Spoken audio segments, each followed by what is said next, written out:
స్వాగతం సుస్వాగతం నా కుకింగ్ ఛానల్ అనుకోండి. ఇలా నేను ఒక డిఫరెంట్గా ఉప్మా చేయబోతున్నాను. అది ఎలాగంటే అందులో ఉల్లిపాయలు అయిన పచ్చిమిరపకాయలు అయినండి. అది ఎలాగో నేను చేస్తాను, మీకు చూపిస్తాను. నాతో పాటు మీరు చూడడానికి రెడీనా? అయితే రండి. కొద్దిగా జీలకర్ర వేద్దాం, అలాగే కొన్ని ఇవి వేద్దాం, ఆవాలు. ఓకే, కొద్దిగా చిటపట్లాడని గోంగూర వేసుకుందామండి. నేను చేయబోయేది గోంగూర ఉప్మా అండి, అందుకే నేను ఉల్లిపాయలు పచ్చిమిరకాయలు వేయలేదండి. ఇక ఇది మొత్తం ఒకసారి మిక్స్ చేసుకుందాం. కొద్దిగా కరేపాకు కూడా ఆయిల్ కొద్దిగా ఫ్రై అవ్వని రవ్వ తీసుకున్నానండి.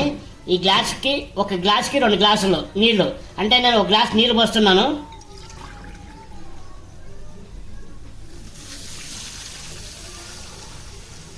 అయితే ఒక గ్లాస్ మజ్జిగ కూడా పోస్తున్నానండి.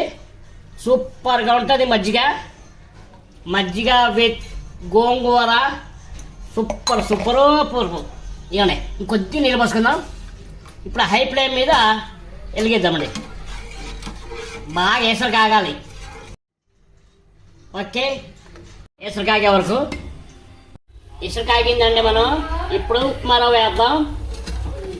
మా రవ్వ మొత్తం కలుపుకుంటా వేయాలి, లేకపోతే ముద్ద కడుతుంది, ఉండలు అవుతాయి. మొత్తం కలపాలండి. మొత్తం కలిపేసి కలపాలి. కలుపుతూనే ఉండాలండి ఉప్మా రవ్వ, లేకపోతే మనకి ఉండలు కట్టిందనుకో అస్సలు బాగోదండి. ఏంటి దగ్గరికి పడతా ఉంది, మొత్తం దగ్గర పడుతుంది. కొద్దిగా కలిపేసి మనం మూత పెట్టేసి ఇలాగా 5 నిమిషాలు రెస్ట్ ఇద్దామండి. దీన్ని అయిపోయిందండి. ఇది స్టవ్ బంద్ చేద్దాం. ఇది ఆరితే కొద్దిగా ఆరితే బాగుంటుంది. గోంగూర విత్ మజ్జిగ ఉప్మా గోంగూరతో చేశాను కదా, డిఫరెంట్గా చేశాను. ఇప్పుడు టేస్ట్ ఎలా ఉందో నేను చేసి చూపిస్తాను.